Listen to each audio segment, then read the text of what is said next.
Vizcaya or in Tagalog, magandang binibini ng Nueva Vizcaya, ikalimang lahok ng Patimpalak, binibining Lea D. Ferre, 44 na taon or 44 years of age. She was born on April 27, 1981. Kapanganakan at nirerepresenta ang magkakaibigang Travelers Larnaca, Punot Panilan.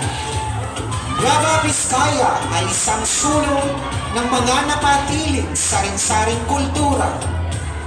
Lumang kilala sa magandang tapinsyera ng mga tradisyon ng iba't ibang etniko ng mga minorya na umuunlad sa nakapumbabang probensya. Isa sa mga agtas o sa mas tawag na dumagat.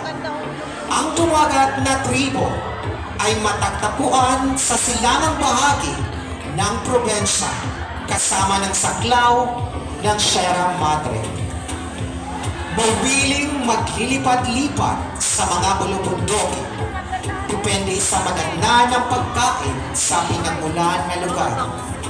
Ang pisong kasuotan nito ay masisilayan sa hindi masasabing kwento tungkol sa dumagat sa kanilang angking kasaysayan sa pag-ani ng pulot pukyunan. Itong kasuotan ay sa mga representa ng dumagat, kasipagan, pasensya at kasanayan ng pangangaso ng pulot pukyutan na tinatawag na pulot panilan. Ito ay tradisyon ng mga dumagat sa pag-ipon ng pulot puyutan. Ang piseong kasuotan ito ay gawa mula sa dyaryo o recalled recycle. At ang mag-ibang materyales ay pandikit, barnesan, pintura at spray ng pintura. Ang bawat bahina ng lamang dyaryo ay hinati sa kalahati ng isang ikaapat at sa panahon ng kapwa ay tulong-tulong na madalis at matapos.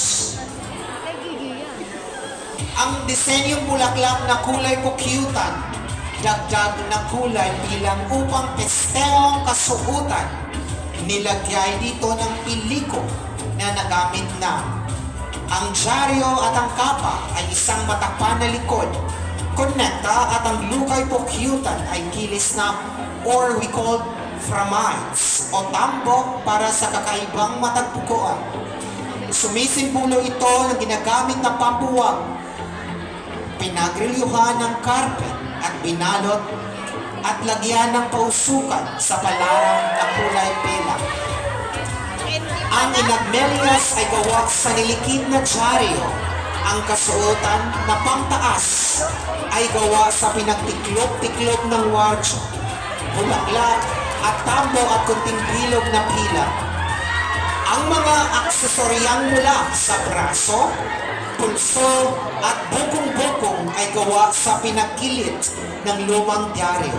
Ito ay nagdagdag sa kagandahan, kaginhawaan at pagiging epektibo ito. Ang garapon ng pulot ay lagyan ng pulot ng pukyutan, kinulayan ng barnesan at palamuti, dyaryong bulaklak at tambo. Ang nag-iisang pukyutan ay paglalarawan sa pistesong kasuotan at nagmula sa lumang dyaryo at pulot ng mga dumagat at ang kanilang kasama. Isang maligayang pagtangkilik sa aking pestohanong kasuotan na gawa sa lumang dyaryo. Halina tikman ang pulot panilan na may taglay na tamis at kaayang-aya sa kalusugan. Mulit-muli, mabuhay Nueva Vizcaya! Mabuhay Pilipinas!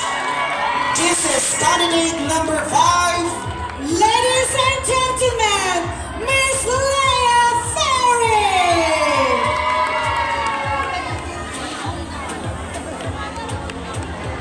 Let's proceed now for candidate number 6.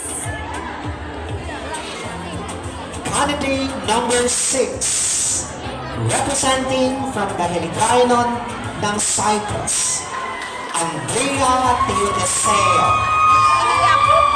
The simple broth taste depicts the Ilonggos as the friendliest people in the country. Warm and welcoming, gentle and soft-spoken, who would go out of their way to make perfect strangers feel at home. The beef and the pork loin, pork offal, crushed pork cracklings, and the chicken stocks are fusion of the Ilonggo taste influenced by the Spaniards, while the condiments were from the first Spanish traders. The round noodles are Ilonggo's close family ties, firm and strong. Finally, to complete the ingredients, a touch of love, since this is delicious and delicacy was originated from the Lapas district in the city of Lap, my city, Iloilo City.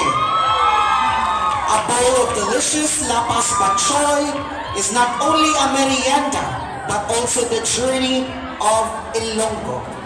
Influences from the past to the present, molding them into creative, practical, fun-loving, and a God-fearing persons. Truly a trait of Ilonggos, trait, identity, and heritage. Ladies and gentlemen, candidate number 6, Andrea Teodoseo. Thank you very much, Miss Andrea. And now, number 7. Candidate number 7. Hello. Since the early 1900s, women in the Philippines have worn Filipiniana dress to celebrate special events. Its elegant shape and feminine style are why it has become a symbol of Filipino fashion and culture. Model number 7 was born in the village of Kalinga, where you can view the Sleeping Beauty Mountain, also known as Mount Patukan. It is a mountain ridge in Kalinga province. The mountain is called as such beauty because of the silhouette of the northern ridge resembles a sleeping woman. It is usually best believed in the west near the municipality of Tinglayan on the Chico River. The Sleeping Beauty is folkloric legend regarding the mountain, the tale of two lovers ended by a female protagonist resting in Patukan in despair after the loss of her loved one, a female protagonist. Tinglayan is also the village where you can find Apo Wangod, Ogay, also known